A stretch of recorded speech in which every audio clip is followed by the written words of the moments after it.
সিলেট জেলা বিএনপির সাবেক সভাপতি এম ইলিয়াস আলী এখনো বেঁচে আছেন। আমাদের প্রিয় নেতা, আমার অত্যন্ত স্নেহভাজন ইলিয়াস আলীর গুম হওয়ার 9 বছরের এই মাসের 17 তারিখ আমার বাবা এম ইলিয়াস আলী এবং আপনাদের প্রান্তীয় নেতাকে গুম করে ফেলা হয় এবং তাকে গুম করে ফেলা হয়। দর্শক শ্রোতা, অবশেষে তাহলে আয়নাঘর থেকে কি ফিরিয়ে এলেন ইলিয়াস আলী? দর্শক, আপনারা জানেন যে শেখ হাসিনা যখন ক্ষমতায় ছিলেন তখন এক আয়নাঘর তৈরি করা হয় এবং সেখানে বিএনপি নেতাকর্মী এবং অনেককেই গুম করা হয় এবং সেখানে ছিলেন কিন্তু সিলেটের বিএনপি নেতা ইলিয়াস আলী। এবং অবশেষে যে সুখবর পাওয়া গেল, আজকে ভিডিও খুবই ইম্পর্টেন্ট ভিডিও, সেই ভিডিও আমরা দেখবো, যার কারণে সম্পূর্ণ ভিডিওটা না টেনে দেখতে চেষ্টা করবেন। তো কথা না বাড়িয়ে চলুন আমরা ভিডিও মূল আলোচনায় চলে যাই। ভিডিও মূল আলোচনায় চলে যাওয়ার আগে আপনার কাছে আমার ছোটো করে একটু আপনি প্রত্যেক মুহূর্তের আপডেট পেয়ে চলে অবশ্যই চ্যানেলটি সাবস্ক্রাইব করে দেবেন এবং পাশে থাকা বেল আইকনটি ক্লিক করে দেবেন, তাহলে প্রত্যেক মুহূর্তের আপডেটগুলো সবার আগে পৌঁছবে আপনার কাছে।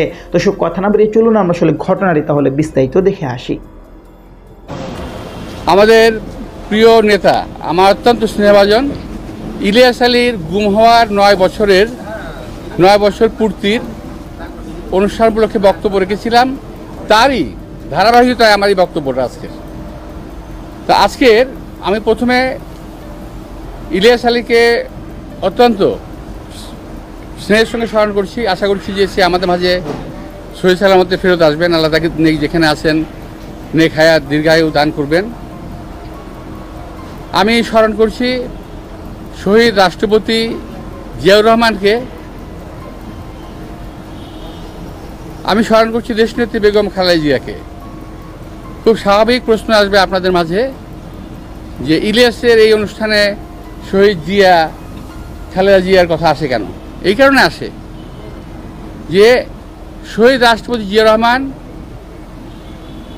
বাকশাল থেকে গণতন্ত্রের মুক্তি দিয়েছিলেন, আপনাদের মনে আছে কিংবা যারা জানেন না তারা জেনে নেন। বাকশাল থেকে গণতন্ত্রের মুক্তি দিয়েছিলেন।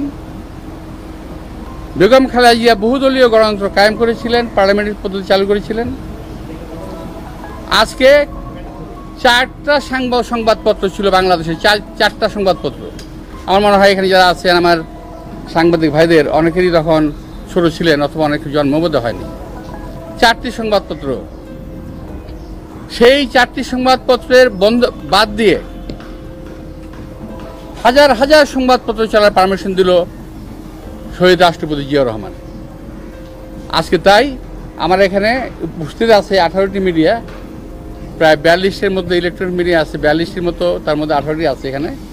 কম মিডিয়া না, কিন্তু এক একটা ক্যামেরার পিছনে অন্তত 3 জন লোক কাজ করে। অর্থাৎ অনেক সাংবাদিক এখানে কর্মসংস্থান হয়েছে, অনেক সাংবাদিকের সৃষ্টি হয়েছে, অনেক লেখকের সৃষ্টি হয়েছে। প্রিয় ভাইরা, এগুলো হলো শহীদ রাষ্ট্রপতি জিয়া রহমানের অবদান। আর সেই জিয়া রহমানের অবদানের ফলশ্রুতিতেই তার বিপরীত ধর্মী ফল আজকে আমরা বিএনপি ভোগ করছি। সাংবাদিকদের স্বাধীনতা নাই, সংবাদপত্রের স্বাধীনতা আছে, মালিকদের স্বাধীনতা আছে। আমরা বরাবর বলি সাংবাদিকদের স্বাধীনতা নাই, কিন্তু সংবাদপত্রের স্বাধীনতা আছে, মালিকের স্বাধীনতা আছে। এখন অবস্থাটা কি হলো? এরকম এর দ্বারা দাঁড়ালো যে বিএনপির বিরুদ্ধে যত কথা সম্ভব সাংবাদিক লিখতে পারবে, আওয়ামী লীগের বিরুদ্ধে একটা কথাও লেখা যাবে না, বলা যাবে না। গণতন্ত্রটা এমন জায়গায় ঠেকেছে গিয়া। কিন্তু জিয়া রহমান এমন সংবাদপত্রের স্বাধীনতা দেন নাই। উনি দিয়েছিলেন পরিষ্কার স্বাধীনতা, সবাই লিখতে পারত, সবাই বলতে পারত। এমনকি বিএনপির শেষ সময় পর্যন্ত সংবাদপত্রের পরিপূর্ণ স্বাধীনতা ছিল। প্রিয় ভাইয়েরা, আমি গতকাল ইলিয়াস আলীর গুমের দিবস উপলক্ষে বক্তব্য রেখেছি। আমি বক্তব্য রাখার পরে বোধহয় 1 ঘন্টা সময়ও লাগে নাই, আরও কম সময়ের মধ্যে দেখলাম আমার কাছে বিভিন্ন electronic media, print media phone করছে, আপনি কি কথা বলেছেন না, কি কথা বলেছেন। আমি বুঝতে পারলাম না আমি আমার কি কথা বললাম। আমি দেখে নেই, আমি আপনাদের নিউজগুলো দেখে নেই, আমি তারপর কথা বলবো। তো অনেক পত্রে কি একটা ট্রিবিউন পত্রিকা, বাংলা ট্রিবিউন, উনি লিখেছেন মির্জা আব্বাসের 7 ঘন্টার মধ্যে ইউটার্ন। মির্জা আব্বাসটা ইউটার্ন নিতে শিখে নাই, সত্য কথা বলতে শিখেছে। তো আমরা কখনো ইউটার্ন নিই না, বাস্তবটা বলি। এখন আপনারা যদি সেই বাস্তবটাকে পেঁচিয়ে তুলে ধরেন, আমার তো কিছু করার নাই। দয়া করে আমি আপনাদেরকে দেখেছি আজকে রোজার মাস, জানেন তো বিকেলবেলা সাধারণত শরীরে পানির ঘাটতি থাকে, পানি ঘাটতি থাকলে মাথায় পানি ঘাটতি থাকে, মেজাজ খুব খারাপ থাকে সবসময় রোজার সময়। তাই আমি খুব সংক্ষেপে শেষ করব। দয়া করে আমি আপনাকে অনুরোধ করবো, আপনারা আমাকে কেউ বিব্রতকর কোনো প্রশ্ন করবেন না। আমি যেটা বলছিলাম যে 20 মিনিটের মধ্যে, আধ ঘন্টার মধ্যে এত প্রিন্ট মিডিয়া জেনে গেল কেন, এটাও কিন্তু ষড়যন্ত্রের একটা অংশ আমি মনে করি। দেখেন, আমি আজকের পেপারে এবং কালকের এটিএন বাংলায় দেখলাম লেখা আছে। তো দর্শক, আপনার এই ভিডিওটি দেখলেন, ভিডিও দেখে যদি আপনার কোনো মন্তব্য থাকে তাহলে অবশ্যই কমেন্ট বক্সে কমেন্ট আপনার মূল্যবান মন্তব্য জানিয়ে দেবেন। দর্শক, এখন আমরা পরবর্তী একটি ভিডিও দেখব, যেটাতে আমরা আরও কিছু তথ্য আমরা জানতে পারবো। দর্শক, চলুন আমরা সেই ভিডিওটি বিস্তারিত দেখে আসি। উপস্থিত নেতৃবৃন্দ এবং সিলেট এবং বাংলাদেশের সর্বস্তরের জনগণকে জানাই আমি আসসালামু আলাইকুম। আমি প্রথমে ধন্যবাদ জানাতে চাই সিলেট জেলা বিএনপিকে এই আলোচনা সভা আয়োজন করার জন্য, এবং আপনাদের সবাইকেও ধন্যবাদ জানাই যে আজকে আমাদের দুর্দিনেও আপনারা এখানে কষ্ট করে উপস্থিত হয়েছেন আমাদের পাশে। এই জন্য আপনারা জানেন যে বিগত 7 বছর আগে এই মাসে 17 তারিখ আমার বাবা ইলিয়াস আলী এবং আপনাদের প্রান্তীয় নেতাকে গুম করে ফেলা হয়, এবং তাকে গুম করে ফেলা হয় সরকারের আইন শৃঙ্খলা বাহিনী দ্বারা। শুধু ইলিয়াস আলীকে তারা গুম করেনি, ইলিয়াস আলীর সাথে ওই দিনে তারা গুম করেছিল আমার ভাই এবং আমাদের ড্রাইভার যে গাড়ি চালাতো আনসার ভাইকে। তারই কিছুদিন আগে তারা গুম করে ফেলে আমার বাবারই সহকর্মী এবং আমার বাবারই একজন মানুষ ইফতেখার আহমেদ দিনার এবং জুনেদ আহমেদকেও।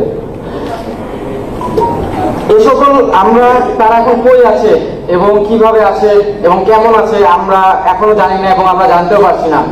এবং আমরা যেসব বিষয় কাকে জিজ্ঞেস করব এবং কার কাছে যে কোশ্চেন করবো, আমরা এই বিষয়ে এখন অজ্ঞাত, আমরা কিছুই বুঝছি না।